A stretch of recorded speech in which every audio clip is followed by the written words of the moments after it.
Почитувани председателе, почитувани колеги, почитувана јавност.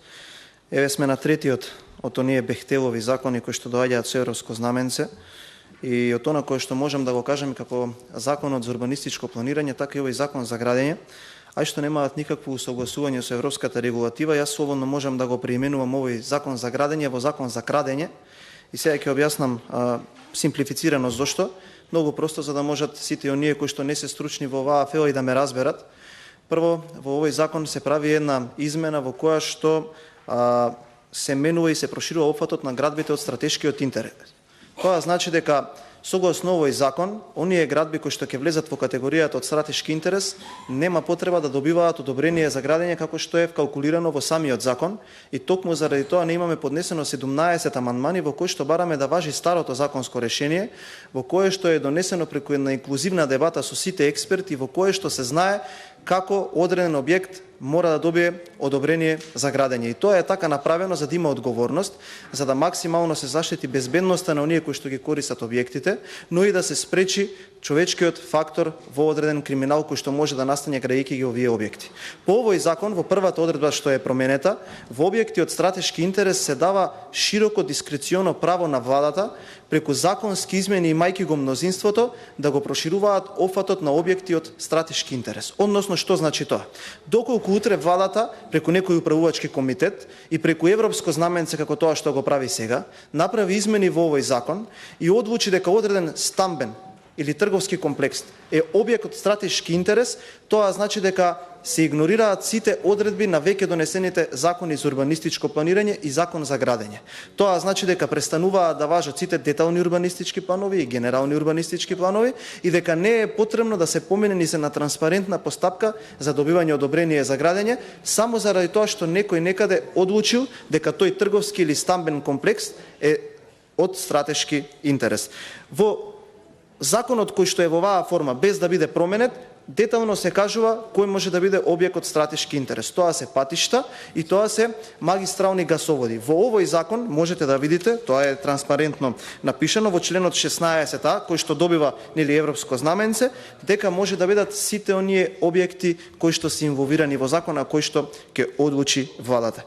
И второто, уште позагрижувачко, кое што сметам дека ќе го промени целокупниот систем на градење во оваа држава, е игнорирањето на одредбите за тоа како може да се добие одобрение за градење. Да бидам попросто сватен. Законот за урбанистичко планирање и законот за градење се устав на законите во Република Македонија за тоа како е регулирано целокупното градење во оваа држава. Тоа значи дека треба да се почитува деталниот урбанистички план, генералниот урбанистички план и согласно на тоа да се аплицира за добивање на одобрение во институциите така како што е напишано во законот. Со овие два закона, оној кој што помина вчера и овој кој што сакате да го протуркате денес, ќе значи дека сите овие одредби не важат и дека без вцртување во плановите и без добивање на проект, односно на одобрение за градба како што е во овој закон, вие можете да почнете да градите. Само да им појаснам на граѓаните. Вели вака, согласно ова законско решение, да не се спроведува редовната постапка за изградба на градбите и да се елиминираат одредбите кои се однесуваат на постапките за одобрување на идеен проект. За вие да почнете било што да градите, мора да имате идеен проект. Во тој идеен проект, кој што чини многу средства, вие треба да ги вкалкулирате отворените прашања за загадување на животна средина, за паркирање, за тоа како ќе изгледа објектот, колку ќе биде висок, дали ги исполнува сите урбанистички норми согласно деталните урбанистички планови. Тоа значи дека овој трошок, кој што сите овие компании, кој што сите оние проекти, кои што досега биле изградени по постоечкиот закон, едноставно се елиминира и ова одеднаш не е потребно. Понатаму, за издавање на одобрение за градење, не важи сега оваа постапка, туку согласно овој закон, овие проекти или овие објекти кои што вие сметате дека се стратешки интерес, нема потреба да ги поминуваат сите овие филтри. За промена на инвеститор, за издавање на одобрение за подготвителни работи, за прибележување и предбележување на градбата во јавната книга на недвижности. Ова значи прибележување во катастарот. Со овој закон вие тоа веќе како врска го тргате на страна. Што значи дека овие објекти кои што ќе ги градите по овој закон со европско знаменце повеќе ќе немаат никаква обврска да се прибележуваат во катастарот на Република Македонија. За рокот на изградба, тоа значи дека ако вие таму сте кажале дека ќе се изгради во рок од 3 или 5 години согласно проектот кој што сте вие сте сте го зели, односно сте го поднеле до општината, до министерството или било каде, со овој закон тоа повеќе не важи. Што значи дека во таа рамка нема рок за изградба на проектите согласно законот кој што вие го поднесувате пред нас. Вели за реконструкција, за формирање на одлагалиште на земјиште за дислогација на далновод, трафостаница, нафтовод, продуктовод, магистрален гасовод, магистрален топловод и така натака. Изградба на градбите од стратешки интерес се предвидува да се врши врз основа на урбанистички проект за градби од стратешки интерес, одобрен согласно законот за урбанистичко планирање. Министер, ваков проект, односно урбанистички проект, се дава за мала парцела, не се дава за автопат. Како ќе градите проект без одобрение за градење со урбанистички проект? Каде го има тоа во светот? Излезете и кажете, да, таму бехте уенка, дури и овој конзорциум градел со урбанистички проект без одобрение за градење. Од кога тоа во владата Груби Ковачевски станаа планери, урбанисти? Од кога тие луѓе знаат како ќе изгледа самата траса? Па за да даваат согласно урбанистички проект да се изгради еден ваков проект. Кој ќе одговара за штетите кои што ќе бидат настанати?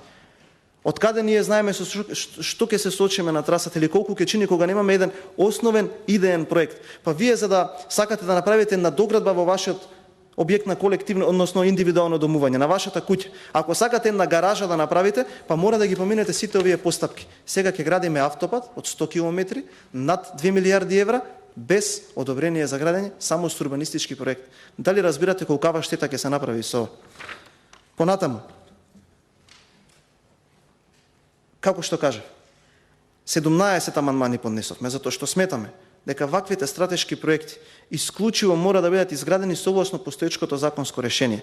Не заради тоа што ќе ве укочи во објектот, не заради тоа што ќе ја закочи реализацијата на проектот, туку овие постапки кои што сега ги прочитав се направени и некој размислувал и ги внесол во тоа законско решение за да ја гарантира првоочно безбедноста на граѓаните.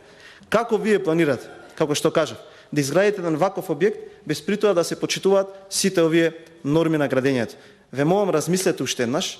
Сметам дека е насушно потребно да ги почитувате и сите оние писмени дописи кои што стигнаа и до вас, и до пратениците, од коморите, од здруженијата, на архитектите, на планерите, на геодетите, и ова веднаш да биде повлечено. Затоа што на ваков начин, повторно ќе сумирам, со проширувањето на офатот на сите објекти кои што може да бидат дел од стратешки интерес, отварате сериозна врата на корупција.